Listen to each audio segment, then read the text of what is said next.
ಮಾಡಿದೆಯಲ್ಲ, ಲೋಕಹಿತಕ್ಕಾಗಿ ಬದುಕು ಸವಿಸಿದೆಯಲ್ಲ.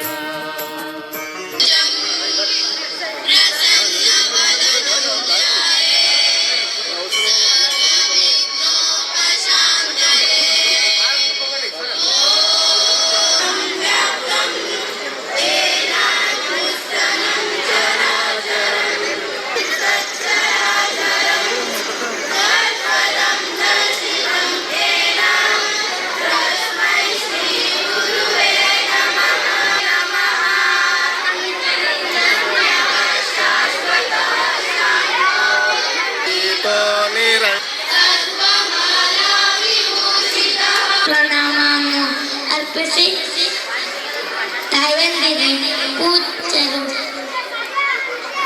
ಗುರುಲಿಂಗ ಶಿವಾಚಾರ್ಯರು ಶ್ರಮಪಟ್ಟು ದುಡಿದು ಇಂದು ವಿಶ್ರಾಂತಿ ಪಡೆಯುತ್ತಿದ್ದಾರೆ. ಅವರ ಶರೀರಕ್ಕೆ ಸಾವಿರಬಹುದು, ಆದರೆ ಅವರ ಆತ್ಮಕ್ಕಲ್ಲ.